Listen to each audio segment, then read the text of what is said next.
Hello mga master! Welcome back again to our channel. Panibagong araw, panibagong kabanata na naman ang pagsamasamayin natin ngayong araw na ito. At kung bago ka sa ating channel, pag-click ang subscribe button and hit the notification bell para updated kayo sa ating mga susunod na videos. So mga master, bago natin simulan ang ating kabanata ngayong araw na ito, huwag po sana natin skip yung ads mga master, no, dahil malaking bagay na po yan sa ating munting channel. So simulan na natin kabanata ngayong araw na ito. Let's go!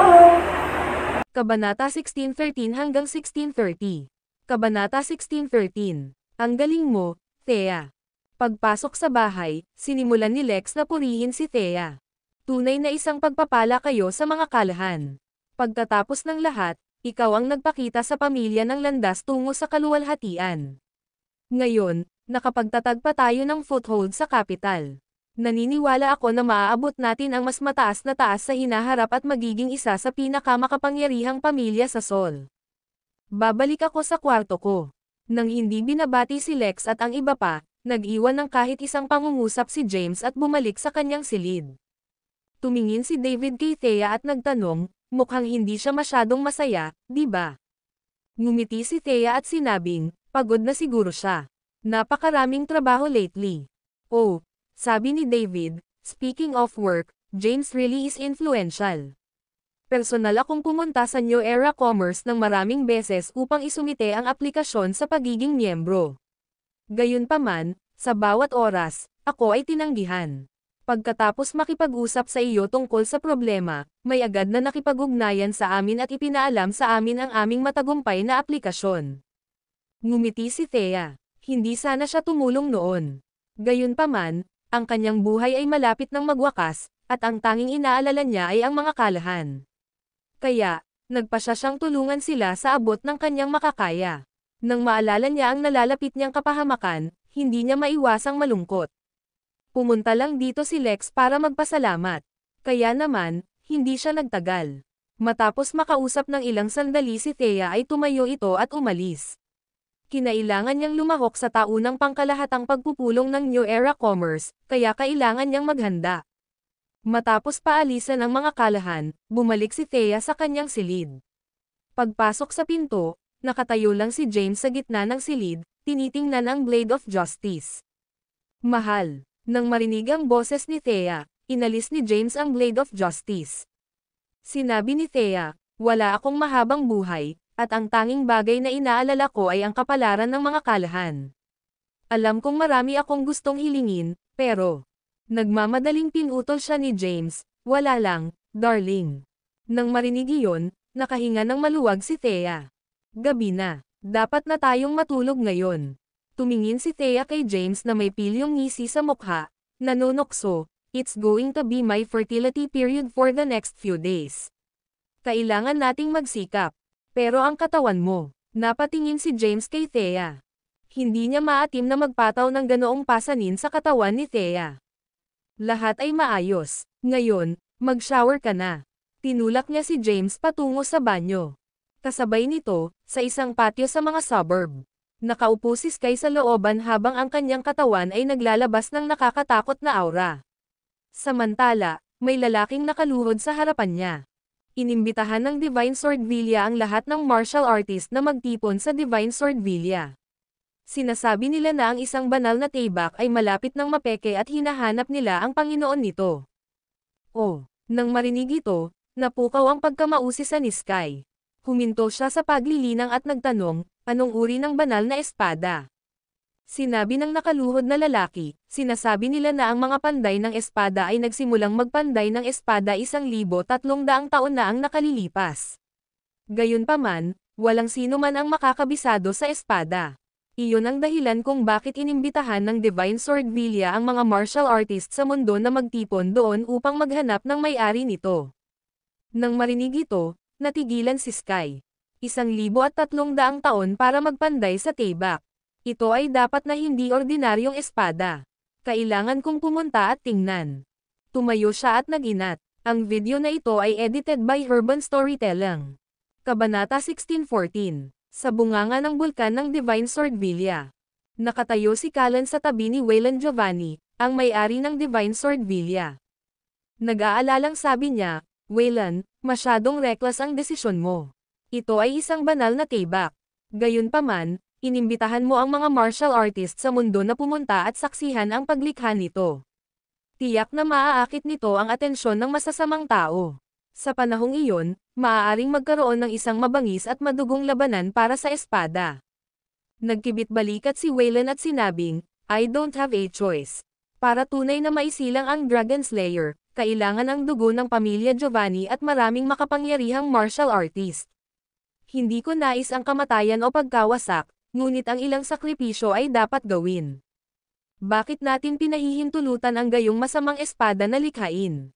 Nagdilim ang ekspresyon ng mukha ni Callan, at malamig niyang sinabi, maaari ko pang sirain ito ngayon. Pagkatapos sabihin iyon, tumalon siya sa langit at sumugod sa Dragon Slayer. Ang makapangyarihang true energy ay natipon sa kanyang palad, na lumikha ng walang hugis na buhawi na tumama sa Dragon Slayer na lumulutang sa furnace. Sa sandaling iyon, maliwanag na pula ang kulay ng Dragon Slayer. Kumalabog. Nang tumama ang malakas na true energy sa Dragon Slayer, naglabas ito ng nakakatakot na aura. Kaagad, walang kamalay-malay na napaatras si Callan. Naalala lang niya ang sarili nang bumagsak ang katawan niya sa pader. Anong nakakatakot na kapangyarihan? Natigilan si Callan. Kahit buong lakas, hindi niya kayang sirain ang espada. Lumapit si Wayland kay Callan at ngumisi. Walang silbi, Callan. Ang Dragon Slayer ay gawa sa quartz steel sa core nito. Bukod dito, maraming iba pang mga materyales ang naidagdag. Si Maxine ang tumatawag. Sinagot niya ang tawag at nagtanong, ano ang mali? Ang boses ni Maxine ay nanggaling sa telepono, James, iniimbitahan ng Divine Sword Villa ang mga martial artist sa mundo na magtipon sa Divine Sword Villa para saksihan ang paglikha ng isang banal na espada. Natanggap mo na ba ang invitation letter? What the hell? Hindi ko pa narinig ang tungkol dito. Natigilan si James. Alam niya ang tungkol sa nangyari sa Divine Sword Villa at ang paglikha ng Dragon Slayer. Gayunpaman, hindi niya inaasahan na aanyayahan ni Wayland ang lahat ng naroon upang saksihan ang paglikha nito. Sa sandaling iyon, nagising si Thea mula sa kanyang pagkakatulog. Tinakpan ang kanyang maselang figure ng kumot, kinusat niya ang kanyang mga mata at nagtanong, anong problema darling? Ibinaba ni James ang telepono at sinabing, tumawag si Maxine para sabihin sa akin na ang Divine Sword Villa ay nagpapadala ng mga liham ng imbitasyon sa mga martial artist sa mundo, na iniimbitahan silang saksihan ang paglikha ng Dragon Slayer. Ang galing! Gusto kong makita ito ng sarili kong mga mata. Napatingin si Thea kay James ng may pag-asa. Darling, bakit hindi tayo pumunta doon at tingnan? Gusto kong makita kung paano ang espada ng Divine Sword Villa, na huwad sa loob ng isang milenyo, ay inihambing sa Malevolent Sword. Pero, nag-alinlangan si James. Tiyak na magkakaroon ng matinding labanan para sa espada. Kahit na ang Divine Sword Villa ay maaaring masira sa proseso. Gayunpaman, dahil walang pakialam si Wayland, hindi na kailangang mawalan ng tulog si Callan dahil dito. Sa kabisera, kinaumagahan, nagising si James sa pagtunog ng telepono. Bumangon, sinulyapan niya ang mga damit sa sahig bago pinagmasdan ang kagandahang nasa tabi niya sa kama. Isang ngiti ang sumilay sa kanyang mukha nang tumingin siya sa kanyang cellphone. Ang video na ito ay edited by Urban Storytelling. Kabanata 16:15. Mayroon pa ring 1 tonelada ng mga bagay na dapat niyang harapin sa kabisera. Bukod dito, bukas ang unang taunang pangkalahatang pagpupulong ng New Era Commerce kung saan lalabas si Xavian. Hindi siya makaalis sa ganoong kritikal na sandali. Kung gagawin niya, ang ilang tao ay maaaring pumasok sa taunang general meeting at puwersahang dukutin si Xavian. Nang maramdaman ang pag-aalala ni James, sinabi ni Thea, dapat may ilang araw pa bago likhain ang Dragon Slayer. Maaari tayong magtungo doon kapag nalutas mo na ang mga usapin sa kabisera. Kung hindi talaga tayo makakarating, edi sana. Ma'am, bahagyang tumanggo si James. Alam niyang gustong makita ni Thea ang Dragon Slayer. Sa totoo lang, gusto rin niyang sumama. Sa anumang kaso, gagawin niya ang lahat para matupad ang mga pangangailangan ni Thea. Then pupunta tayo bukas. Kailangan kong pumunta sa rehiyon ng militar para tanungin si Henry tungkol sa sitwasyon. Kahapon, Tinawagan ni James si Henry, na hinihiling sa kanya na imbestigahan ang Centennial Corporation. Sa intelligence web ng Red Flame Army, sapat na ang isang araw. Umalis ka na. Kumaway si Thea kay James. Hindi nagtagal si James. Tumayo siya, nagbihis, at pasimpleng umalis. Samantala, medyo matamlay, bumalik si Thea sa pagtulog. Paglabas ng patio, isang lalaking nakasuot ng kakaibang kasuotan ang bumungad sa kanya at magalang na bumati sa kanya. Hello, Mr. Caden. Isa akong disipulo ng Divine Sword Villa, at may tungkulin akong ihatid ito. Liham ng imbitasyon sa iyo.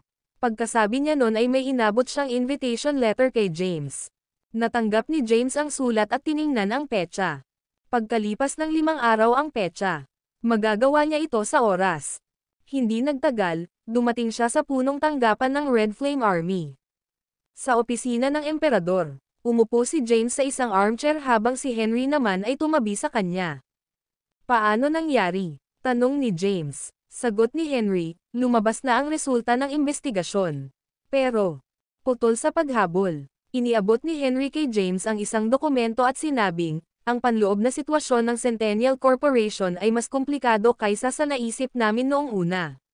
Ang Centennial ay maraming shareholder na pawang mga makapangyarihang figure. Ang pinakamalaking shareholder ay tinatawag na Caden Owen, ang apo ni Luke John Owen. 54 na taong gulang at ang taong namamahala sa Centennial Corporation. Mangyaring tingnan ang detalyadong impormasyon. Sinuri ni James ang dokumento. Pagkaraan ng ilang oras, ibinaba niya ito. Tulad ng inilarawan ni Henry, ang panloob na sitwasyon ng Centennial Corporation ay mas komplikado kaysa sa una niyang naisip. Mayroong maraming mga shareholder na nagtataglay ng napakalaking kapangyarihan at impluwensya. Upang mapuksa silang lahat sa isang iglap, dapat silang bunutin ng mga ugat. Kahit simple sa papel, mahirap gawin ang mga plano. Naiintindihan ko, na-dismiss ka. Sa pagtingin sa disipulo ng Divine Sword Villa, sinabi ni James, sabihin kay Wayland tiyak na pupunta ako roon upang masaksihan ang paglikha ng Dragon Slayer. Gagawin ko. Pagkasabi niya nun ay tumalikod na siya para umalis. Samantala, isinilid ni James ang invitation letter sa kanyang mga bulsa at sumakay sa isang convoy. Sa rehiyon ng militar. Naiintindihan. Sinindihan ng sundalo ang makina at nagmaneho patungo sa punong tanggapan ng Red Flame Army. Ang video na ito ay edited by Urban Storytelling. Kabanata 16:16. Bahagyang iwinagayway ni James ang kanyang kamay. Sinusubukan lamang niyang makakuha ng karagdagang impormasyon.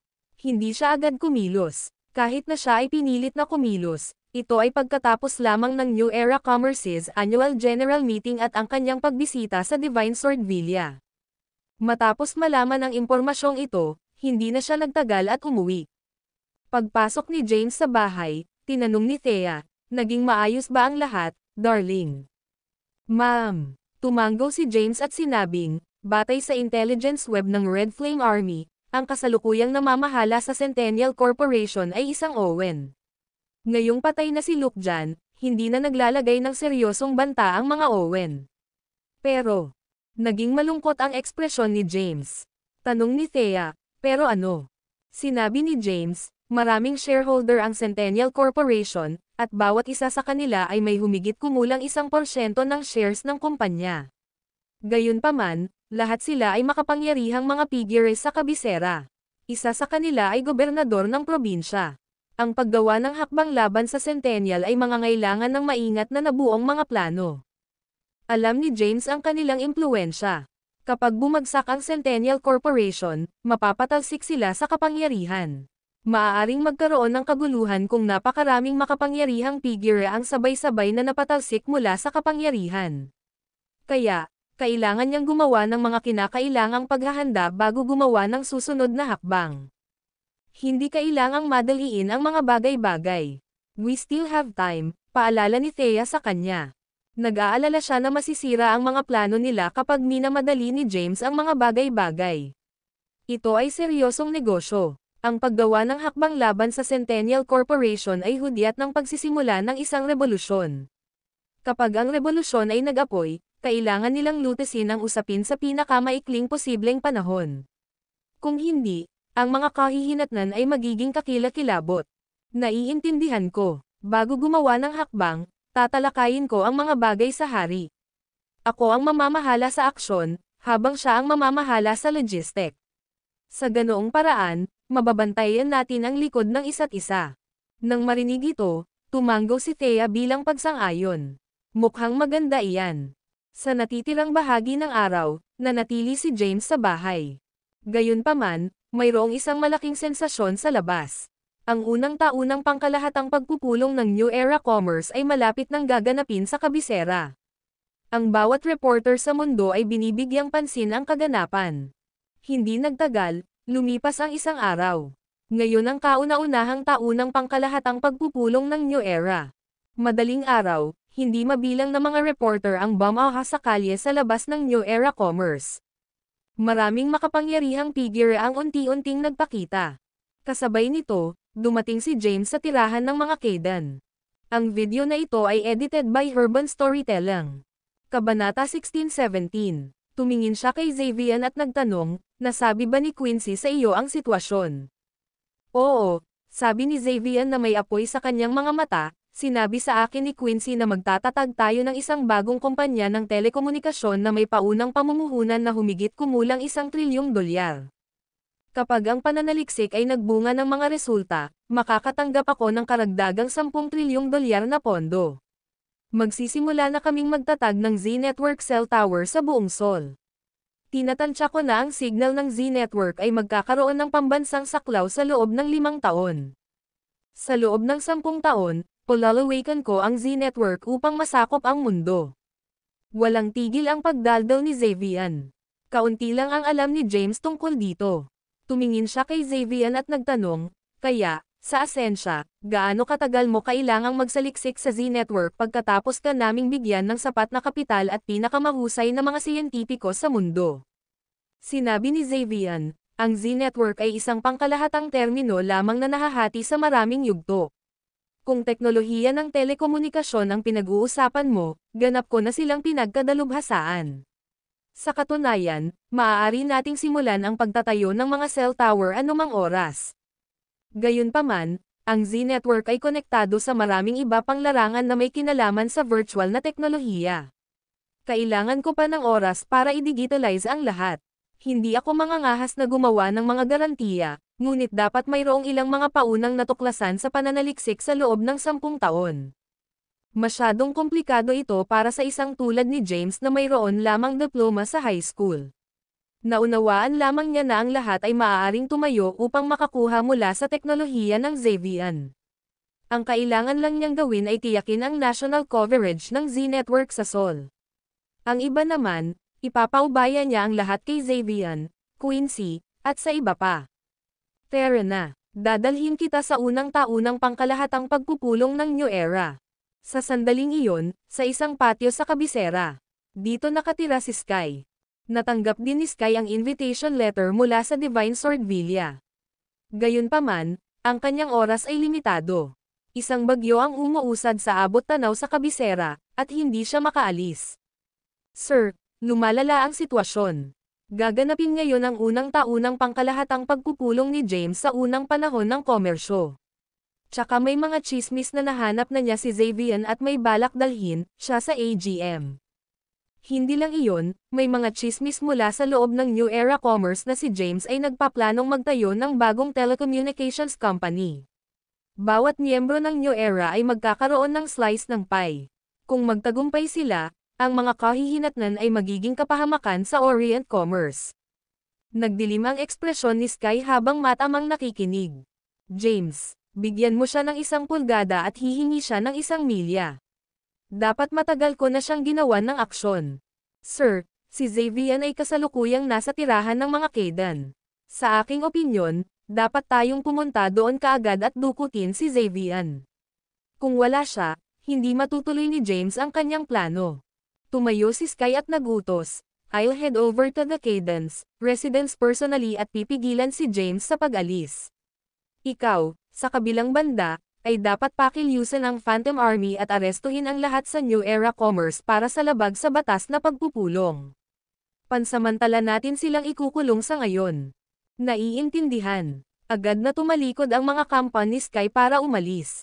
Kasabay nito, si James ay patungo sa New Era Commerce kasama si Xavian. Sa pag-alis ni James mula sa mga suburb, kailangan niyang maglakbay ng 2 oras. Sa kotse, pumikit si James at nagmuni-muni. Samantala, medyo kinabahan si Xavian. Kanina pa niya ito hinihintay, darating na araw para sa mga dekada. Sa wakas, malapit nang matupad ang kanyang hiling. Tili, ang driver ng convoy ay humampes sa preno. Sumunod si James at muntik nang mabangga ni Xavian ang front window. Sa kabutihang palad, nakuha siya ni James sa oras. Anong nangyari? Tanong ni James. Emperor, may humahadlang. May ilang sasakyan at kompleto ang armadong sundalo na humaharang sa kanilang dinadaanan. Nang makita ni James ang kanilang kasuotan, kumunat ang kanyang kilay, the Phantom Army. Naguguluhan siya. Si Tobias, ang pinuno ng Phantom Army, ay patay na. Bakit ngayon lilito ang Phantom Army? Anong mali? Nag-aalalang tanong ni Xavian. Sinuliapan siya ni James at sinabing, everything's fine. Manatili ka lang dito. Titingnan ko. Pagkasabi niya nun, binuksan niya ang pinto at tumalon sa convoy. Ang video na ito ay edited by Urban Storytelling. Kabanata 16:18. Maraming convoy ang lumitaw sa harap nila. Gayunpaman, lahat sila ay kabilang sa Phantom Army. Mabilis na bumaba sa mga convoy ang mga fully armed soldiers at itinutok ang kanilang mga baril sa direksyon ng convoy ni James. Napatingin si James sa mga sundalo ng Phantom Army. Nagdilim ang kanyang mukha, at malamig na nagtanong, ano sa tingin mo ang ginagawa mo? Alam mo ba kung sino ako? Siyempre alam ko. Isang medyo may edad na lalaki ang humakbang pasulong. Nakasuot siya ng mukhang sinaunang costume. Napatitig si James sa lalaki. Hindi niya maalala ang taong nakatayo sa harapan niya. Sino ka? Maaari mo akong tawaging Sky. Nang marinig ito, nagdilim ang mukha ni James. Sky. Paanong hindi niya narinig si Sky? Isa siya sa Elite Four na nagsilbi sa ilalim ni Lance 100 taon na ang nakalilipas. Batay sa kanyang kasalukuyang hitsura, ang kanyang lakas ay dapat na tumaas ng mabilis. Kung hindi, hindi siya magkakaroon ng ganoong hitsura sa kabataan. Tumingin si James kay Sky at ngumiti ng malamig. Kaya ikaw, ano ang ibig sabihin nito, maaari ko bang itanong? Tumingin si Sky sa convoy ni James at nakangiting sinabi, nako, wala naman. Kailangan ko lang ng isang tao. Habang sinasabi niya iyon, itinuro niya ang convoy sa likod ni James at binigkas ang bawat salita, ibigay mo sa akin ang lalaki sa iyong convoy, at aalis ako kaagad. O kung hindi. O ano, malamig na sabi ni James. Ito ang kapital. Ano ang inaasahan mong magawa dito? Kung pipilitin mong gumamit ng karahasan, lalaban ako hanggang sa mapait na wakas. I can stall for time, malamig na sabi ni Sky. Ang natitirang bahagi ng Phantom Army ay patungo sa New Era Commerce habang nagsasalita kami. Ang lahat ng miyembro ng New Era ay arestuhin para sa labag sa batas na pagpupulong. Bagamat wala akong magagawa sa kanila, maaari ko silang i-detain ng 24 na oras walang problema, sabi niya nang walang pag-aalinlangan. Kinuyam ni James ang Blade of Justice sa kanyang kamay. Kung hindi dahil sa kaligtasan ng mga residente ng kabisera, itinaas sana ni James ang kanyang espada. Gayunpaman, alam niyang hindi siya maaaring gumamit ng karahasan. Kung kahit na ang pinakamaliit na alon ng enerhiya ay tumama sa isang kapitbahayan, ang mga kahihinatnan ay magiging nakapipinsala. Huwag mo akong gawin. Kinuyam ni James ang Blade of Justice. Isang ugat ang lumabas sa kanyang leeg, at naglabas siya ng layuning pumatay. Si Xavian lang ang kailangan ko. Don't worry. I promise na hindi ko siya sasaktan. Siya ang susi sa kaunlaran at pangangibabaw ni Sol sa entablado ng mundo. Bakit ko siya sasaktan? Ang layunin ko ay pareho sa iyo. Wish ko lang na umunlad si Sol. Hindi pwede. Hindi nakipagkompromiso si James. Masyadong mahalaga si Xavian para sa kanyang mga plano. Hindi niya ito maibibigay sa anumang pagkakataon. Okay lang kahit hindi mo siya ibigay. Tumingin si Sky kay James, at sumilay ang ngisi sa kanyang mukha. Bakit hindi tayo gumawa ng deal, James? Napatingin si James kay Sky na may hinala. Ano ba ang balak niya? Anong ibig mong sabihin? Ngumiti si Sky at sinabing, actually, I couldn't care less about who controls Sol. Wala akong gustong mamuno sa isang bansa. Ang gusto ko lang ay maging pinakamakapangyarihang individual sa mundo. Samantala, sa aking pag-unawa, ang pinakamakapangyarihang pamilya sa mundong ito ay ang Vampire Clan of the West. Pinakinggan ni James ang kanyang mga salita.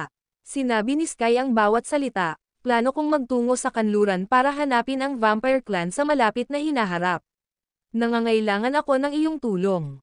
Kung sumasang-ayon ka sa aking mga kahilingan, ibibigay ko sa iyo ang lahat ng kailangan mo. Mula ngayon, hindi na iiral ang Orient Commerce, at hindi na ako makikisali sa isa pang power struggle sa iyo. Nagtatakang tanong ni James, bakit mo gustong hanapin ang Vampire Clan? Para patayin sila, syempre, walang pakialam na sabi ni Sky. Hindi ka ba masyadong ambisyosa? Ang Vampire Clan ay isang nakakatakot na pag-iral. Mayroong kahit isang tao na nabuhay ng 500 taon at tumawid sa ika-9 na ranggo. Wala kang pagkakataon laban sa kanila. At saka, errand runner ka lang. Hindi ka tumatawag sa mga shots sa Orient Commerce. Hindi nagtiwala si James sa mga salita ni Sky, at hindi rin siya makikipagtulungan sa kanya. Hindi. Umiling si Sky. Patay na si Lance. Tinatawag ko na ngayon ang mga shots sa Orient Commerce. Ang kailangan ko lang ay pumayag ka sa aking mga kahilingan. Kung tatanggihan mo ang alok ko, tiyak na magkakaroon ng bloodbath. Anong ibig mong sabihin patay na siya? Ang video na ito ay edited by Urban Storytelling. Kabanata 16:19. Habang iniisip niya ito, nagdilim ang mukha ni James. Naglakad si Sky papunta kay James. Sa bawat hakbang niya, umuurong si James. Hindi nagtagal, umatras na si James kung saan huminto ang convoy. Ito na ang iyong huling pagkakataon. Pumayag ka ba sa mga kahilingan ko? Umungol si Sky. Umalangaw-ngaw ang boses niya sa eardrums ni James. Nakatulize ni James ang True 9 Ordeals energy at pilit na nilabanan ang nakakatakot na pressure. Pagtingin kay Sky na unti-unting lumapit sa kanya, alam niyang magkakaroon ng bloodbath kapag hindi siya pumayag sa mga hinihingi niya. Si James ay hindi natatakot kay Sky dahil ang Invincible Body CD ay may pinakamahusay na kakayahan sa pagtatanggol sa mundo. Kahit na naabot ni Sky ang isang mas mataas na kaharian, maaaring hindi niya nagawang sirain ang kanyang depensa. Gayunpaman, hindi siya nang ahas na salakayin si Sky. Alam niya na ang mga nakapalibot na kapitbahayan ay lubos na masisira kung sila ay gagawa ng karahasan. Pagkatapos mag-isip sandali, sinabi niya, sige, sumasang-ayon ako sa iyong mga kahilingan. Wala siyang choice kundi ang magkompromiso. Bukod dito, ang deal na ito ay kapaki-pakinabang din sa kanya. Hindi bababa sa hindi magiging antagonistic si Sky sa kanya, na lubos na makikinabang sa katatagan ni Sol. Mas katulad niyan, nawala ang aura ni Sky. Nakatingin kay James, sabi niya habang nakangiti. Bibigyan kita ng oras upang muling ayusin ang kabisera at itaguyod ang isang bagong hari. Kapag ang bagong hari ay nasa kapangyarihan at si Sol ay naging matatag, sabay nating sakupin ang kanluran. Isang ngiti ang sumilay sa mukha ni Sky nang tumalikod siya para umalis. Pinagmasdan ni James ang umaatres na figure ni Sky habang bumubulong, naiintindihan ba niya talaga ang lakas ng Vampire Clan? Bakit siya kumpiyansa na kaya niyang lipulin sila? At saka, sinabi niya na may mas mahalaga sa kanya kaysa sa pagkontrol kay Sol. Ano kaya ito? Nawala siya sa pag-iisip. Ang lahat ng Sol ay nasa kontrol ni Sky. Halos imposible para sa kanya na makipaglaban para sa awtoridad sa politika kay Sky kung ipipilit niyang hawakan ang kapangyarihan. Ngayon, gayunpaman, kusang ibinigay ni Sky ang kontrol kay Sol kay James. Ang tanging kondisyon niya kay James ay ito, tumungo sa kanluran kasama niya at sakupin ang punong tanggapan ng Vampire Clan. Ano ang mayroon ang Vampire Clan para kusang isuko niya ang lahat? Hindi ito maisip ni James. Ang video na ito ay edited by Urban Storytelling.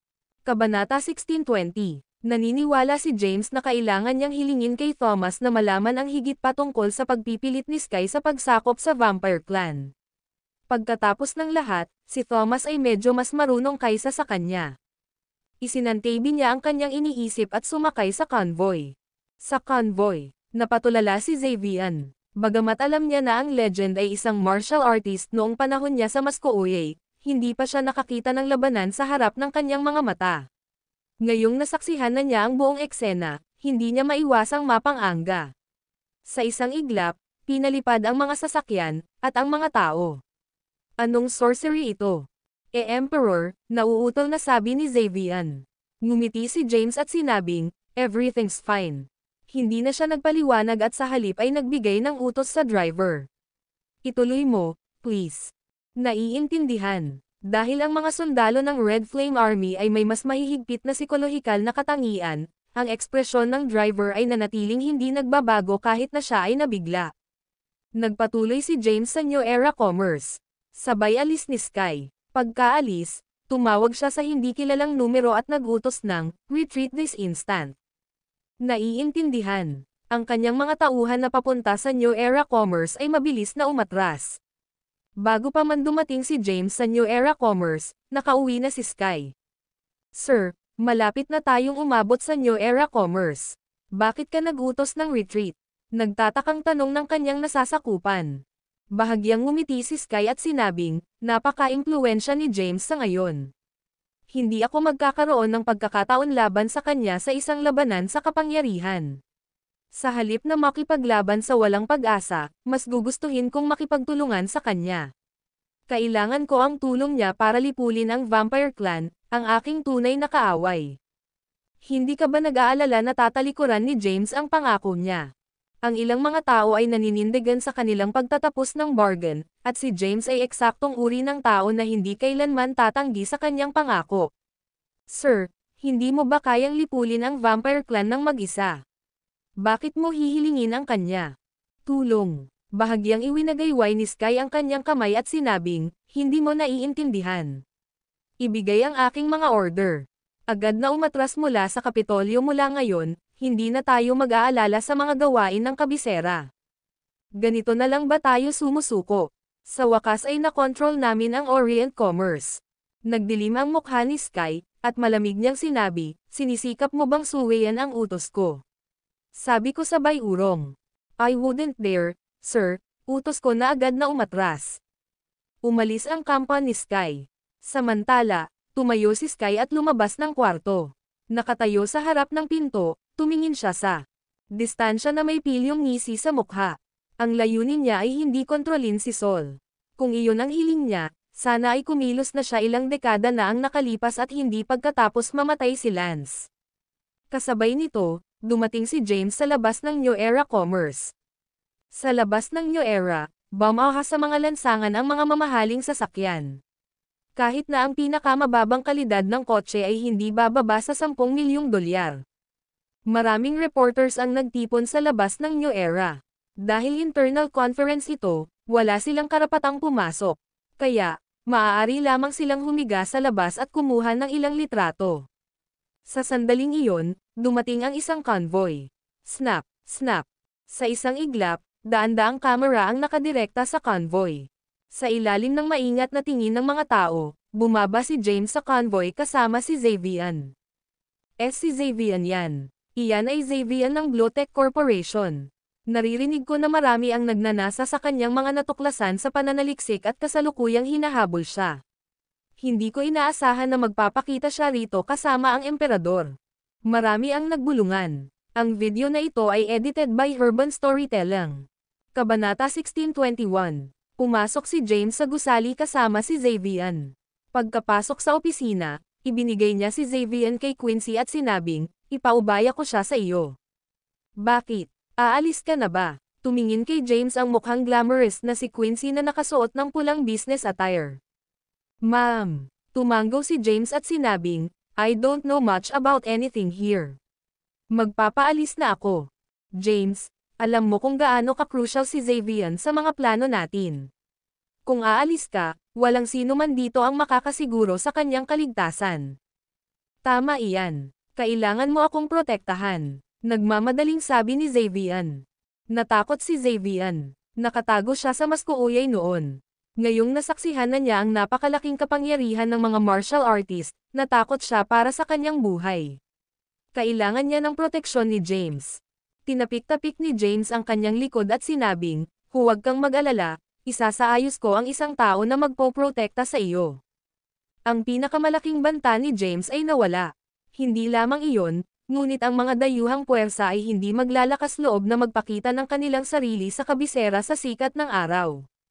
Gayunpaman, kailangan pa rin ni James ng mga bodyguard para protektahan si Xavier. Pagkasabi niya nun ay kinuha niya ang phone niya at tinawagan si Thea. Hindi nagtagal, natuloy ang tawag, at ang malambing na boses ni Thea ay nanggaling sa telepono. "What's wrong, darling? May nangyari ba?" Putol ni James sa paghabol. "Thea, ayusin ang ilang makapangyarihang martial artist at ipadala sila sa New Era Commerce bilang mga bodyguard ni Xavier." "Walang problema, titignan ko ito kaagad." Ibinaba ni Thea ang telepono at nagsimulang magayos. Samantala, sa New Era Commerce, tanong ni Quincy, "Maraming tao ang pumunta rito para sa iyo ngayon. Sigurado ka bang ayaw mong ipakita ang iyong sarili at magbigay ng talumpati sa pulong?" Umiling si James. "Hindi na kailangan yan. Ang mga taong gustong makita ako ay matatahimik kapag nakita nila si Xavier. Tsaka nakikipagtulungan na ako kay Sky. Hanggat wala siya rito, wala akong dapat ipag-alala." "Talaga?" Natigilan, nagtanong si Quincy, "Anong uri ng kasunduan sa pakikipagtulungan ang napagkasunduan ninyong dalawa?" "Walang gaano," sabi ni James, "gusto ni Sky na magtungo ako sa kanluran kasama siya kapag nasa ilalim ko na si Sol. Siya ay nangangailangan ng aking tulong laban sa isang tiyak na puwersa sa kanluran. Nakikita ko, tiyak na magiging maayos ang mga bagay hanggat ang Orient Commerce ay nananatili sa labas nito. Tanging ang mga labi ng Gusect ang natitira." Napangiti si Quincy. "Binabati kita sa pagiging bagong hari ng Sol." Bahagyang iwinagayway ni James ang kanyang kamay at sinabing, "Alam mo hindi ako interesadong maging hari. Kapag naayos na ang lahat, aalis ako sa punong bayan at mamuhay ng hiwalay." Nang marinig ito, nadismaya si Quincy. Gayunpaman, agad niyang itinago ang kanyang nakakunot noong ekspresyon at nakangiting sinabing, "Sige, sapat na ang panggulo. Dumating na ang mga bisita. Kailangan kong bumalik sa trabaho." "Ma'am." Bahagyang tumango si James at sinabing, "Go on, then." Hindi agad umalis si James dahil sa takot sa kaligtasan ni Xavier.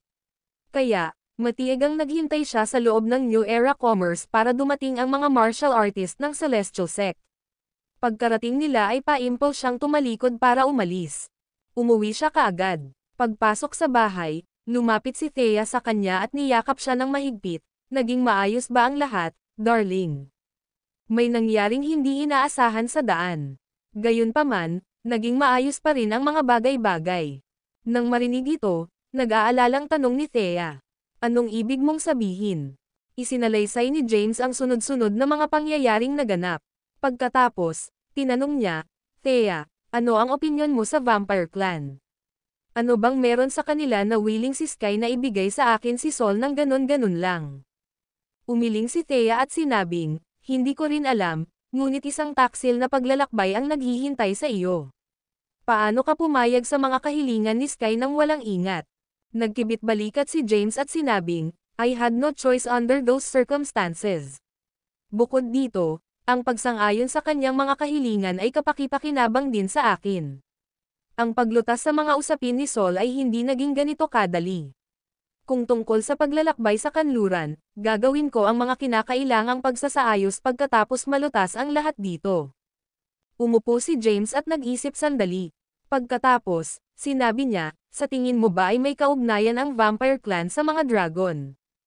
"Mga dragon?" Natigilan si Thea. Ang video na ito ay edited by Urban Storytelling. Kabanata 1622. Hindi marami ang nakarinig ng mga dragon, at nalaman lamang ni James ang kanilang pag-iral mula kay Thomas. Bilang sect leader ng Celestial Sect, kahit si Thea ay hindi pa narinig ang tungkol sa kanila. Pagkatapos ng lahat, nangyari ito malapit sa 1300 taon na ang nakalilipas.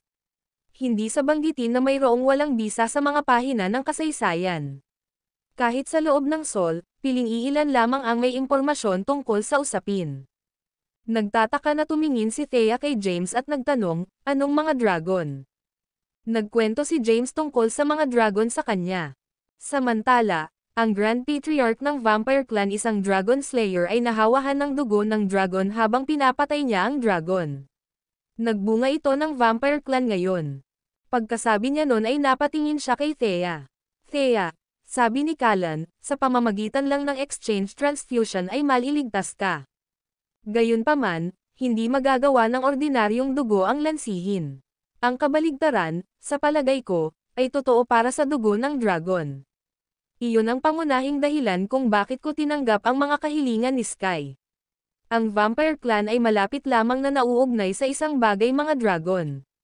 Pumayag ako sa mga kondisyon ni Sky dahil gusto kong matuto patungkol sa panloob na sitwasyon ng Vampire Clan at tungkol sa mga dragon. Kung makakapatay ako ng dragon, maliligtas ang buhay mo. Hindi pwede. Umiling si Thea at sinabing, ikaw ang nagsabi sa akin na iilan lang ang nakaligtas sa ekspedisyon ng pagpatay ng dragon 1 milenyo ang nakalipas.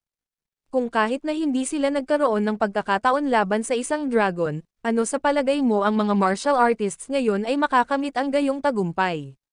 Sa anumang kaso, hindi ako papayag para dito. Ngumiti si James at sinabing, don't worry, I won't act recklessly. Gagawa lang ako ng hakbang pagkatapos ng maingat na pagbalangkas ng aking mga plano. Tsaka may ilang taon ka pang natitira para umalis. Baka makatawid na ako sa ika-9 na ranggo sa oras na iyon. Siguro, dahil sa ayaw niyang magtagal sa paksang ito, tinapos na ni Thea ang usapan. Ang kanilang kasalukuyang prioridad ay upang malutas ang mga usapin sa loob ng Sol. Hanggat nanatili sa sarili ang Orient Commerce, magiging maayos ang mga bagay para kay James. Ngayon, gusto lang niyang mabuntis ang anak ni James. Sa pag-iisip tungkol dito, namula siya. Darling, nakagat niya ang labi niya. Natigilan si James. Gusto kita. Pagkasabi niya nun, sinunggaban niya si James. Magdamag silang nakahiga sa kama.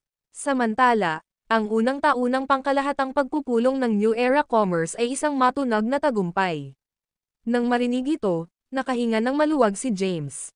Kinabukasan, umalis si James katabi si Thea kaninang madaling araw.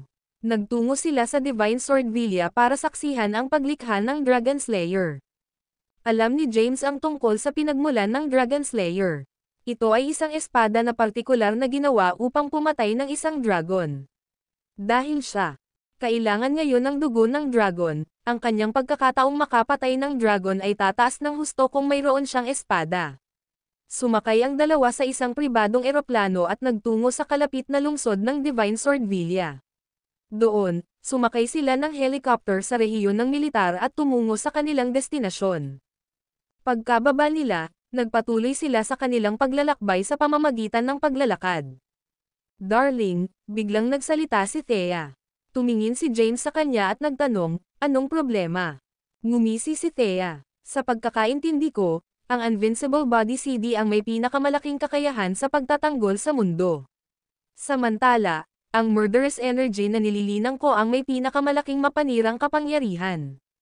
Ano sa tingin mo ang mangyayari kung magkabanggaan sila?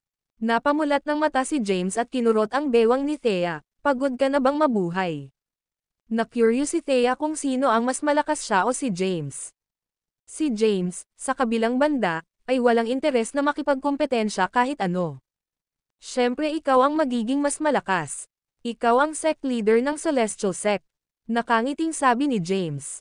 Boring. Agad namang nawalan ng interes si Thea. Sa pag-akyat nila sa bundok, masaya silang nag-chit-chat. Hindi nagtagal, nakarating na sila sa gate ng Divine Sword Villa. Dahil maraming invitation letters ang ipinadala, ang Divine Sword Villa ay napuno ng mga tao sa labas. Samantala, sinusuri ng mga disipulo ni Divine Sword Villa ang mga sulat. Ang mga may wastong liham ng imbitasyon lamang ang papayagang makadaan. Pagdating, sina James at Thea ay agad na naging bida sa palabas. Nakatutok ang tingin ng lahat sa kanila, lalo na si Thea. Nakasuot ng itim na damit, ang kanyang maselang figure, ang kanyang hiyubog na anyo, at ang kanyang mahabang kulay pilak na buhok, tanging nagpapatingkad sa kanyang kagandahan. Thea Callahan, sect leader ng Celestial Sect. James Caden. Nakakakiliti. Tumawa si Thea. Kung ganoon, ano sa tingin mo ang paghahambing ng iyong Blade of Justice sa aking malevolent sword? Wag na, darling. Ayokong masaktan ka ng hindi sinasadya. Hindi ako mahina gaya ng iniisip mo, alam mo. Hindi nasisiyahan si Thea. Hoy, tara na. Hindi masakit. Ang video na ito ay edited by Urban Storytelling. Kabanata 1623. Hindi ko inaasahan na nandito sila. Kung narito sila para sa Dragon Slayer, wala kaming pagkakataon. Marami ang nag-uusap ng pabulong. Nang marinig ito, napangiti si James. Dragon Slayer, may iba siyang plano. Hinailan niya si Thea. Bumulong ito sa kanyang tenga. To be honest, I'm really tempted to go after Dragon Slayer. Kapag nakuha ko na ang dugo ng dragon pagkatapos itong patayin, maliligtas ang iyong buhay. Itinaas ni Thea ang malevolent sword sa kanyang kamay at ngumiti, hayaan mo akong tulungan ka. Hahaha, tawa ni James. James, isang malakas na tawa ang nagmula sa loob ng Divine Swordvilla. Pagkatapos, lumabas ang isang 40 taong gulang na lalaking nasa katanghaliang gulang. Tumingin si James sa lalaki at nakangiting sinabi, Callan. Lumapit si Callan kay James at sinabing, sige, hindi na kailangang suriin ang iyong liham ng imbitasyon. Maaari kang pumasok kaagad. Sa ilalim ng gabay ni Callan, pumasok si James sa Divine Swordvilla. Sa isang silid sa looban ng Divine Swordvilla. Callan, balak kong habulin ang Dragon Slayer. Ano? Natigilan si Callan. Pagkatapos, naalala niya ang kanyang sarili at tumingin kay James, nagtanong, kakasabi mo lang bang balak mong habulin ang Dragon Slayer? Siya, manahimik ka, bulong ni James, bakit kailangan mong sumigaw? Gusto mo bang malaman ng lahat dito? Tumingin sa kanya si Callan, naguguluhan, at nagtanong, pero akala ko nasa iyo na ang Blade of Justice, not to mention that it's already ground. Ano ang silbi ng pagkuhadin ng Dragon Slayer? Nang marinig ito, naging malungkot ang ekspresyon ni James. Nakarinig ka na ba ng mga dragon? Ma'am. Tumanggaw si Callan at sinabing, hindi ko alam noon. Sa nakalipas na ilang araw, sinabi sa akin ni Waylon ang tungkol sa pinagmulan ng Divine Swordvilla at Dragon Slayer. Sabi ni James, alam mo na ang kalagayan ni Thea. Kailangan niya ng pagsasalin ng dugo upang mabuhay. Gayunpaman, dahil ang kanyang dugo ay nahaluan ng dugo ng Spirit Turtle, ang ordinaryong dugo ay hindi magagawa ang lansihin. Tanging dugo ng dragon ang may pagkakataon. Pagkasabi niya nun, hinawakan niya ang kamay ni Thea. Plano kong patayin ang dragon gamit ang Dragon Slayer. Sa ganoong paraan, magagamit ko ang dugo nito para iligtas si Thea. Nang marinig ito, nawala sa pag-iisip si Callan. Sa lahat ng ito, nag-aalala siya sa Dragon Slayer na mahulog sa mga kamay ng masasama. Ito ay magkakaroon ng mapaminsalang kahihinatnan para kay Saul at maging sa mundo. Kung si James ang naging wielder ng Dragon Slayer, siya ay magiging kalmado. Kung tutusin, nagtiwala siya sa personalidad ni James. Sige, bibigyan kita ng tulong. Tumawa si Callan at sinabing, ngunit narinig ko mula kay Waylon na may sariling kamalayan ang Dragon Slayer. Walang sino man ang makakakontrol sa espada ayon sa gusto niya. Tingnan natin. Ngumiti si James at sinabing, kung hindi ito gumana, gawin mo na lang. Ang video na ito ay edited by Urban Storytelling. Kabanata 1624. Kaunti lang ang alam ni James tungkol sa Dragon Slayer. Bagamat iyon ang kanyang plano, ipaubaya na lang niya ang lahat sa tadhana. James, I think it's possible, tuwang-tuwang sabi ni Callan. Minsan sinabi sa akin ni Waylon na isang lalaking matuwid. Maaaring gamitin ito ng karakter. Sa tingin ko dapat mong subukan ito. Bibigyan kita ng tulong. Pagkasabi niya nun ay napatingin siya kay Thea. Kasama ni Thea, ang sect leader ng Celestial Sect, sa tabi mo, ang pagkakataon mong makakuha ng Dragon Slayer ay higit sa 75%. Tingnan natin. Hindi minamadali ni James ang mga bagay-bagay. Total may 3 araw pa siya. Maghintay ka dito. Pupunta ako sa labas at titingnan ang mga martial artist na dumating. Tumalikod na si Callan para umalis. Samantala, matiyagang naghihintay sina James at Thea sa kwarto. Makalipas ang humigit kumulang 20 minuto, bumalik si Callan. Not bad, sabi ni Callan habang tinutulak ang pinto. Maraming makapangyarihang martial artist ang nakita ko. Naintriga, nagtanong si James, sino ang dumating? Narito ang iyong lolo, si Thomas, at si Simon Cabral ng Mount Thunder Sect. Nandito rin ang ilan sa pamilyang Blythe, si Sky, isa sa pinakamakapangyarihang subordinate ni Lance, at maging si Xavier Lee, ang nag-alis ng mga Lee sa kapital. Maraming pangalan ang binanggit ni Callan. At saka, nandito rin si Master Mahan ng Sylvan Sect at Tanner Davis. Ito ang mga makapangyarihang martial artist na nagpapino sa kaibuturan ng Spirit Turtle. Napakarami sa kanila, kumunat ang noo ni James. Hindi lang iyon, patuloy ni Callan, lahat ito ay mga Solin martial artists lang. Marami ring dayuhan ang dumating. Ang First Blood Emperor, Arsobispo Paul Ares ng Paul Ares Sect, at maging ang isang kinatawan ng mga taong lobo ay narito. Bagamat malaki ang bilang nila, tumingin siya kina James at Thea at nagpatuloy, wala silang pagkakataong laban sa inyong dalawa kahit pagsamahin nila ang kanilang lakas. Napangiti si James at sinabing, sobrang halaga mo ang aking mga kakayahan. Sabi ni Callan, nagsasabi lang ako ng totoo. Hindi siya pinabulaanan ni James. 3 araw na lang ang natitira bago malikha ang Dragon Slayer. Sa panahong ito, siya ay nagpapahinga ng mabuti upang matiyak na ang kanyang katawan ay nanatili sa pinakamataas na anyo.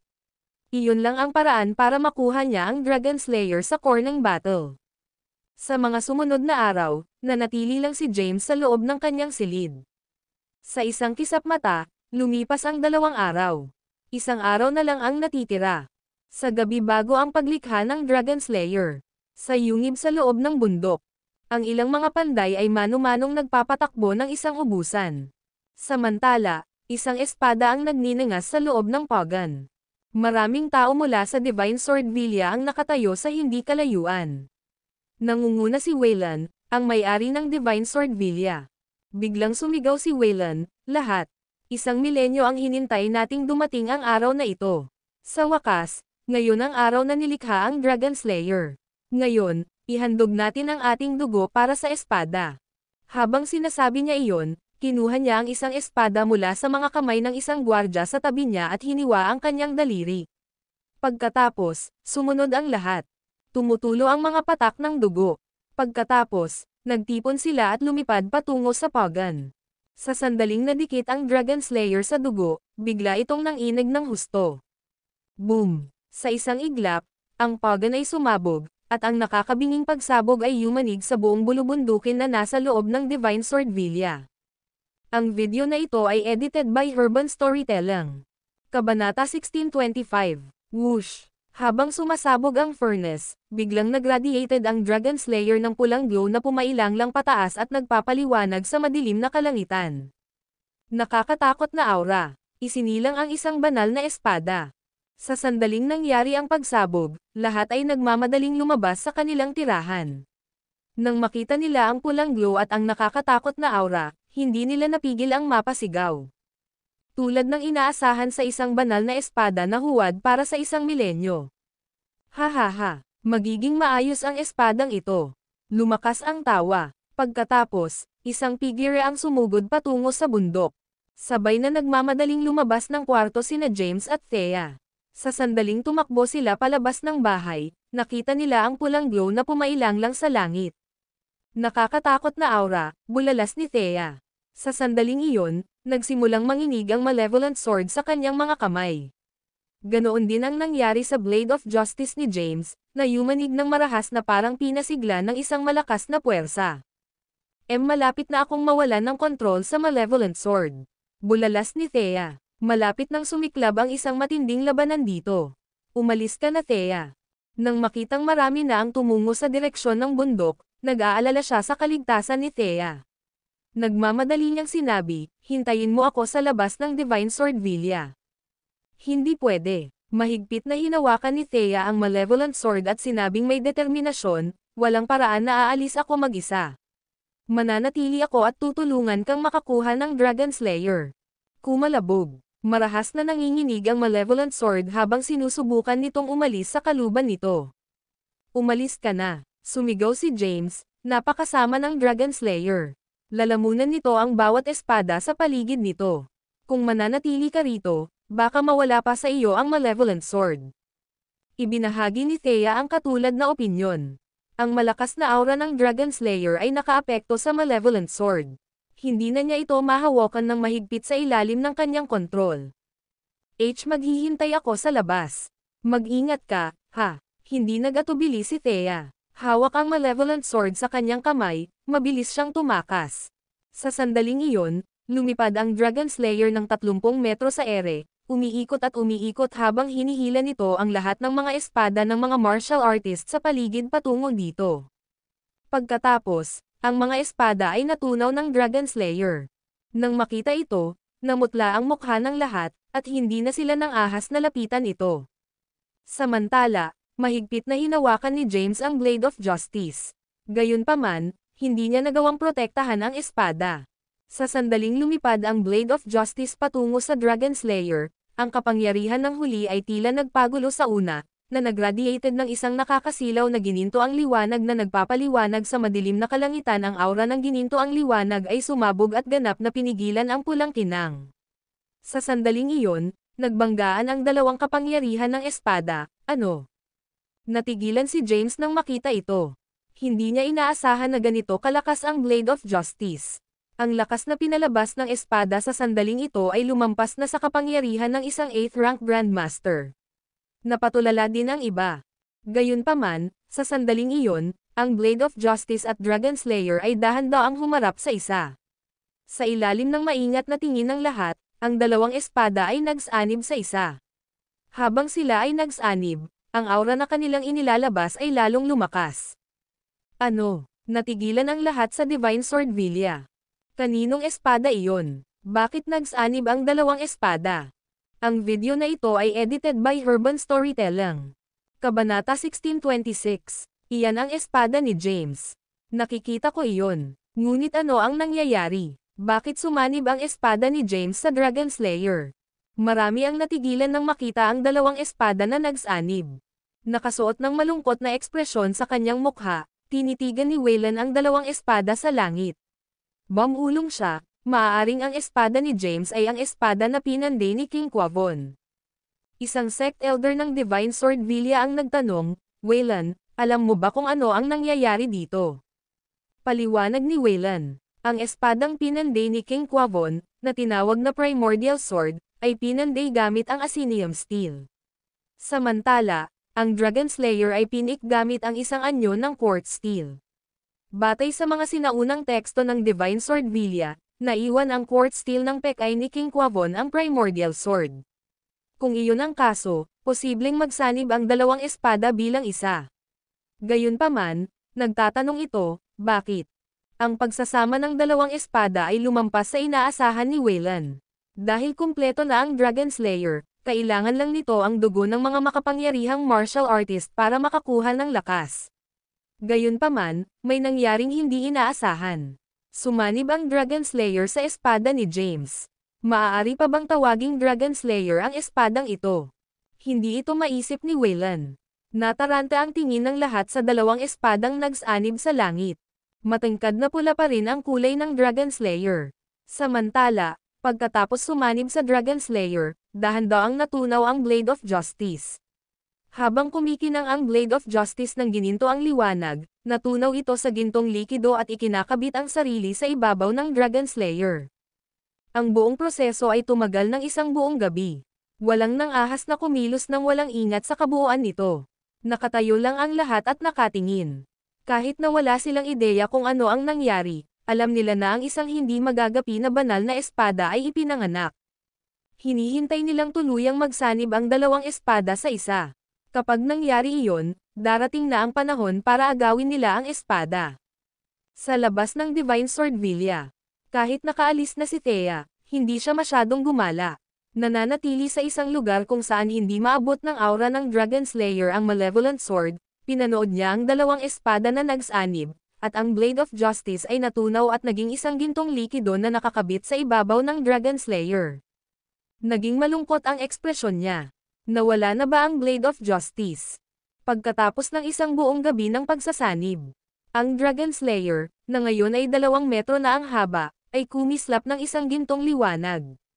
Ang ulo ng isang dragon ay inukit sa hilt ng espada, at ang katawan nito ay natatakpan ng kaliskis ng dragon. Mula sa malayo, mapagkakamalan na ang espada ay isang gintong dragon na 2 metro ang haba na lumulutang sa kalangitan. Pagsapit ng bukang liwayway, nawala ang aura ng Dragon Slayer, at ang gintong liwanag na naaninag nito ay naging madilim. Ang tibak na ito ay magiging akin. Sa sandaling iyon, isang lalaki ang humakbang at tumingin sa mga martial artist sa paligid niya na may mapanoksong mga mata. Nakahawak sa kanyang mga kamay, sinabi niya, "Lahat, ako si Simon Cabral ng Mount Thundersect. Magpapasalamat ako sa iyo ng walang hanggan kung papayagan akong magkaroon ng espada." Ito ay si Simon Cabral, na ngayon ay nagkaroon ng isang kabataang hitsura. "Natatakot ako na hindi ka kwalipikadong humawak ng espadang ito, Simon." Ang isa pang lalaki ay humakbang pasulong at tumingin kay Simon, walang pakialam na nagsabi, "Akin ang tibak na ito." Si Sky iyon. Habang sinasabi niya iyon, humarap siya sa Dragon Slayer sa isang kisap mata at hinawakan ang dulo ng espada. Sa sandaling iyon, ang espada ay nagradiated ng nakakasilaw na liwanag. Sa sandaling makipag-ugnayan si Sky sa espada, naramdaman niya ang pag-init ng kanyang balat. Pagkatapos, ang malakas na enerhiya ay natipon sa loob ng Dragon Slayer at sumambulat, na nagpalipad kay Sky. Pinalipad si Sky ng ilang daang metro bago siya huminto. Nakatayo sa himpapawid, naging malungkot ang kanyang ekspresyon, at nagmura, "Damn it.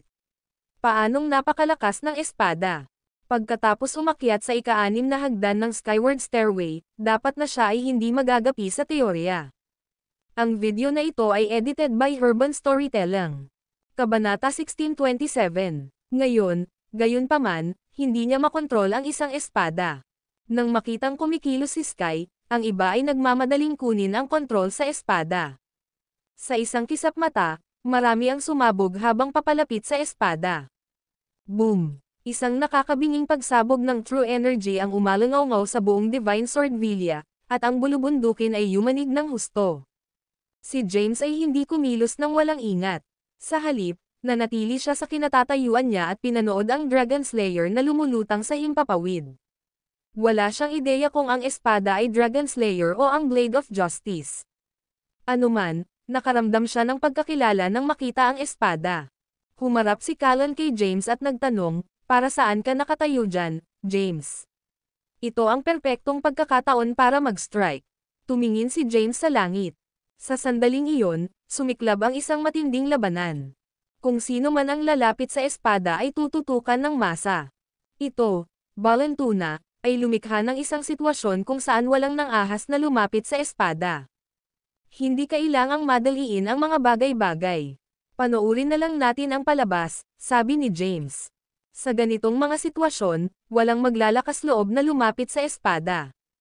Kung hahabulin ko ang espada ngayon, haharapin ko ang pinagsamang lakas ng iba pang martial artist. Kahit na, kailangan nating sundan ang espada. Sabi ni Callan, "Tutulungan kita." Free whoosh. Sa sandaling iyon, isang itim na liwanag ng espada na 100 metro ang haba ay dumating mula sa malayo. Nang makita ito, namutla ang mukha ng lahat, at napaatras sila. Pagkatapos, lumitaw ang isang babaeng kulay silver na nakasuot ng itim na damit. Nakatayo sa himpapawid, ang babae ay tumingin pababa at sumigaw, "Para saan ka nakatayo dyan, darling?" Nang makita si Thea, ngumiti si James ng mahina. Pagkatapos, sa isang kisap mata, lumitaw siya sa himpapawid. Bago niya mahawakan ang Dragon Slayer, isang boses ang bumungad, "James, akin ang espadang iyan." Si Sky ang lumapit sa kanya. Gayunpaman, nagawa siyang pigilan ni Thea sa oras. Ang paglaslas gamit ang Malevolent Sword, isang nakakatakot na liwanag ng espada ang lumitaw. Itinaas ni Sky ang kanyang braso, at malakas na enerhiya ang natipon sa kanyang palad, na pilit na napigilan ang liwanag ng espada. Natigil ang eksena. Pagkaraan ng ilang segundo, natunaw ng nakakatakot na true energy ni Sky ang liwanag ng espada. Samantala, umatras siya ng ilang daang metro. Si Thomas, na nanatiling nakatago sa mga anino, ay hinaplos ang kanyang baba at bamulong, paano naging ganito kalakas si Sky. Siguradong may napakalaking lakas siya para makayanan ang hakbang ni Thea. Natatakot ako na naabot niya ang tuktok ng ika-6 na hagdan. Masusuri agad ni Thomas ang lakas ni Sky sa sandaling gumamit siya ng isang galaw. Samantala, Ang iba ay umatras sa malayo. Kahit na sila ay 8th rank Grandmasters, wala silang pagkakataon laban sa pinagsamang lakas nina James at Thea. Sa sandaling iyon, lumitaw si Callan at tumayo sa harapan ni Thea, iniskan ang kanyang paligid. Natigilan si Thea. Kahit na hindi niya itinuturing ang kanyang sarili na hindi magagapi, isa siya sa pinakamakapangyarihang individual sa Sol. At saka, iyon ang demonic sword art na ginawa niya ngayon. Paano nagawang harangan ni Sky ang kanyang pag-atake? Natigilan siya sa lakas ni Sky. Nang makita ito, napangiti si James. Pagkatapos, sa isang kisap mata, humarap siya sa Dragon Slayer. Ang video na ito ay edited by Urban Storytelling. Kabanata 1628. Sa pagtingin sa 2 metrong Dragon Slayer na kumikinang sa isang gintong liwanag, naramdaman ni James ang napakalaking kapangyarihan na nagmumula sa espada habang papalapit siya rito. Habang inabot niya ang espada. Akin. Isang nakakabinging dagandong ang dumating mula sa malayo. Nagpalabas ng malakas na aura, si Sky ay sumugod sa kanya sa bilis ng kidlat. Sa isang kisap mata, lumitaw siya sa rehiyong kinaroroonan ni James. Humakbang si Callan at hinaranggan ang daanan ni Sky, at nag-away ang dalawa. Dahil si Callan ang medyo mahina sa dalawa, pinalipad siya. Nagsuka siya ng isang subo ng dugo at bumagsak ng husto sa lupa. Hawak ang malevolent sword sa kanyang kamay, ginawa ni Thea ang demonic sword art. Pagkatapos, sumugod siya kay Sky at nilaslas gamit ang kanyang espada. Si James naman ay hindi pinansin ang laban. Habang nandoon si Thea, walang makakalapit sa kanya. Pagkatapos, hinawakan niya ang Dragon Slayer. Sa sandaling iyon, malakas na enerhiya ang Dam Alloy sa kanyang katawan. Habang ang enerhiya ay sumanib sa Dragon Slayer, nagkaroon ng pagsabog. Sabay na huminto sina Thea at Sky at napalingon. Hawak ang Dragon Slayer sa kanyang kamay, si James ay binalot ng nakakatakot na aura. Ang Dragon Slayer, sa kabilang banda, ay nagpalabas ng gininto ang liwanag na pumailanglang sa langit. Kahit na ang himno ng isang dragon ay malabong marinig. Habang hawak niya ang Dragon Slayer sa kanyang kamay, si James ay napuno ng malaking kumpiyansa. Sa sandaling iyon, naniwala siya sa kanyang sarili na hindi magagapi. Nawala ang kanyang aura, at sumunod ang Dragon Slayer. Pinili ng banal na espada ang Panginoon nito. Sa ibaba, nang makitang hawak ni James ang Dragon Slayer, bumantong hininga si Waylon at sinabing, "Hindi ko inaasahan na may makakakuha ng Dragon Slayer." Matapos ang kanyang espada ay sumanib sa Dragon Slayer, tila siya ay nakatadhana na maging amo nito.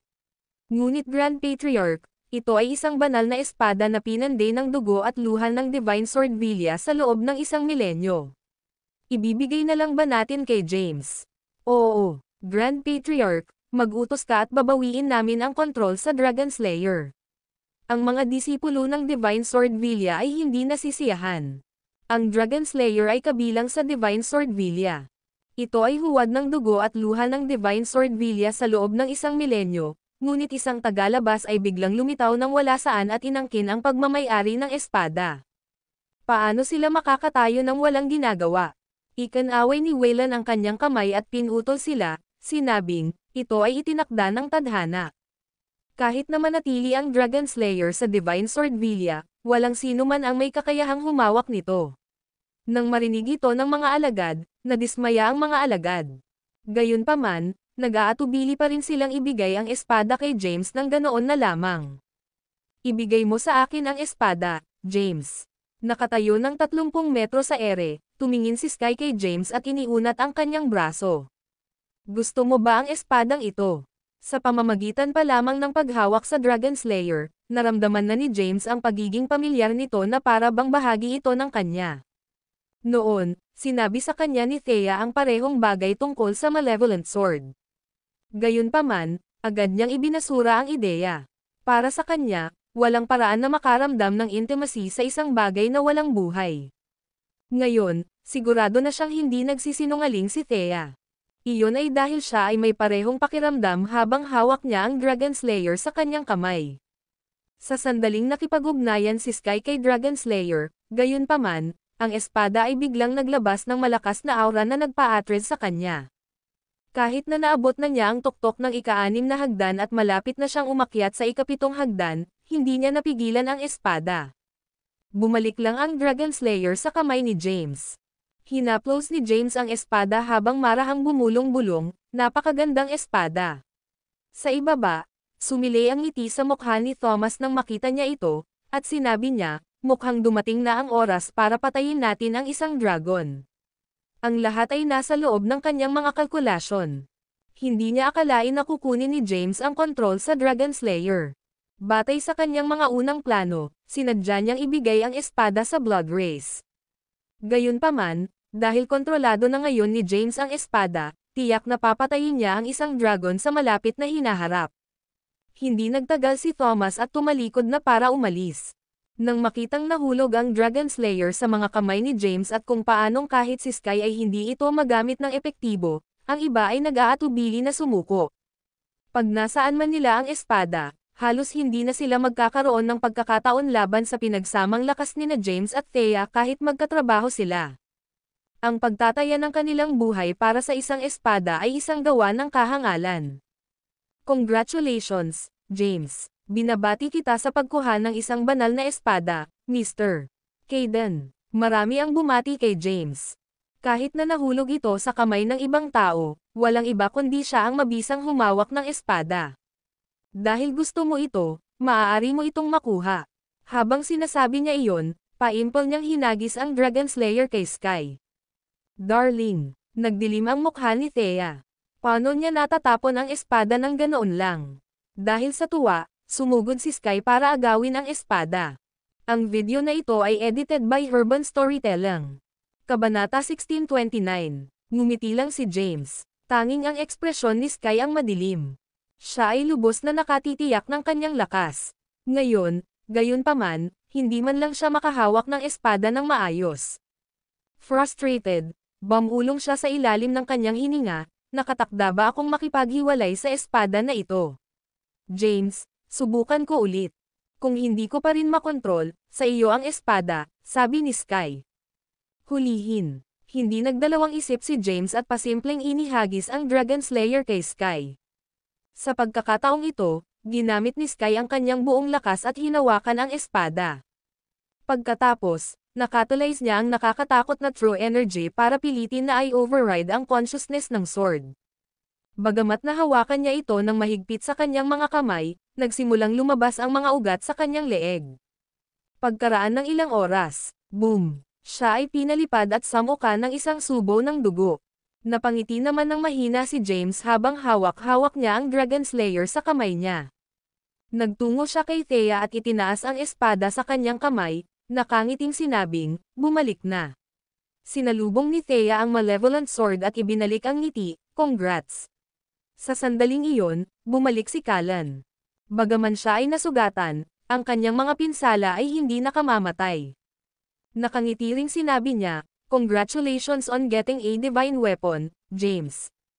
Mula ngayon, ang tawag mo sa martial community ng Sol. Tumingin si James kay Dragon Slayer. Ito ay isang tibak na sinadya upang patayin ang dragon. Ngayong nakuha na niya ang espada, kailangan niyang pumatay ng dragon para makuha ang dugo nito para iligtas ang buhay ni Thea. Napatingin si Sky sa espada na nasa kamay ni James nang muli itong lumapit sa kanya. Kahit na sinubukan niya ng 2 beses, nabigo siyang mag-utos ng espada. Nasaraan ng loob, tumingin siya kay James at sinabing, don't forget about the promise you made to me, James. Babalik ako para sa iyo sa loob ng 3 taon. Sabi ni James, I'm a man of my word. Hanggat panatilihin mo ang iyong sarili sa susunod na 3 taon, itatago ko ang aking pagtatapos ng bargain. Paalam. Hindi nagtagal si Sky at tumalikod na para umalis. Nagmamadali ding umalis ang ibang martial artists. Hindi nagtagal, tanging ang mga disipulo ni Divine Sword Villa at si James at ang iba pa ang natira. Sa sandaling iyon, isang panday na hiyubot-hubad mula baywang pataas ang lumapit sa kanila na may kaluban at ibinigay ito kay Wayland. Iniabot naman ni Wayland ang kaluban kay James at sinabing, ito ang kaluban na inihanda ng Divine Sword Villa. Dahil may hindi inaasahang nangyari sa Dragon Slayer, dapat mong subukan at tingnan kung magkasya ang espada. Kung hindi, gagawa tayo ng bago. Salamat. Kinuha ni James ang kaluban at sinalubong ang Dragon Slayer. Ito ay isang perpektong tugma. Nang makita ito, nakangiting sinabi ni Wayland, mukhang nanatiling pareho ang laki nito sa kabila ng pagsanib sa iyong espada. Nakakahiya naman na wala na ang primordial sword na ginawa ni King Quavon. Ang video na ito ay edited by Urban Storytelling. Kabanata 1630. Alam mo rin ba ang tungkol sa pinagmulan ng Blade of Justice? Napatingin si James kay Wayland na nagtataka. Tumanggaw si Wayland at sinabing, wala akong alam sa simula. Nagawa ko lang itong conclusion nang makita ko ang dalawang espada na nagsanib sa isa. Ha? Sandaling natigilan si James bago nagtanong, ano ang ibig mong sabihin? Paliwanag ni Wayland, iyon ay dahil ang dalawang espada ay gawa sa iisang materyal. Matagal ng panahon ang nakalipas, nakakuha si King Quavon ng isang piraso ng Asinium Steel at ipinatawag ang pinakamahuhusay na panday sa mundo para huwadin ang Primordial Sword. Samantala, ang Dragon Slayer ng Divine Sword Villa ay pinik gamit ang natitirang materyal ng Primordial Sword.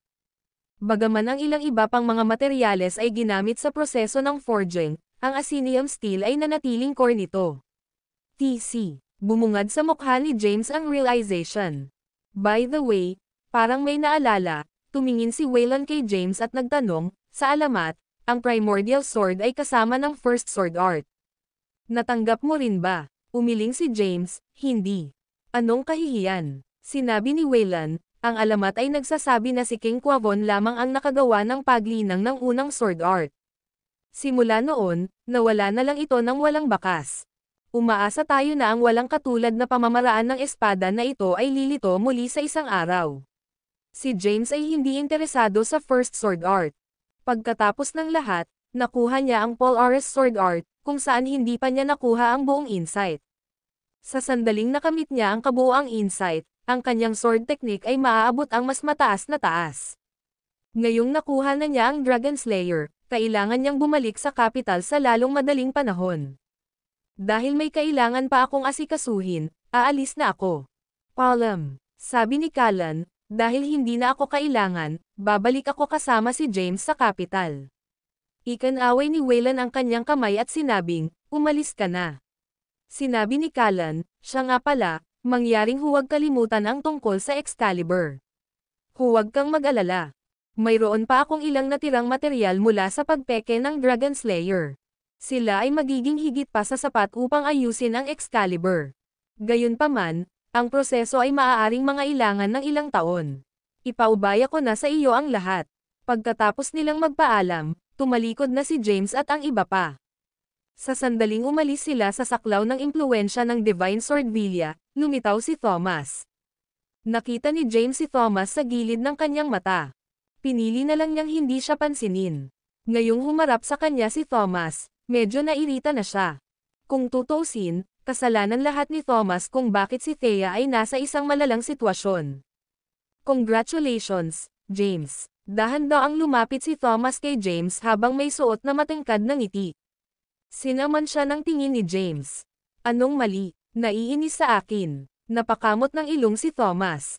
Ano sa tingin mo? Hindi nagpapigil si James. Malamig na sabi niya, dahil sa iyo kaya nasa ganoong kondisyon si Thea. Teka, anong meron kay Thea? Pinutol siya ni Thomas. Dahil sa'yo, may nangyari sa dugo niya. Hindi na siya magtatagal sa buhay. Nang marinig ito, lumapit si Thomas kay Thea, hinawakan ang kanyang kamay, at kinuha ang kanyang pulso. Hindi napigilan ni Thea. Pagkaraan ng ilang sandali, binitawan ni Thomas ang kanyang pagkakahawak at kumunat ang kanyang mga kilay, na nagsasabing, ang sitwasyon ay medyo mahirap.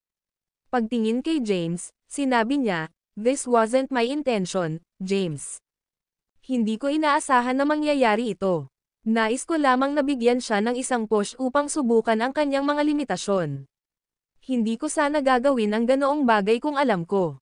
Umalis ka na lang. I don't want to see you," malamig na sabi ni James. Ang video na ito ay edited by Urban Storytelling.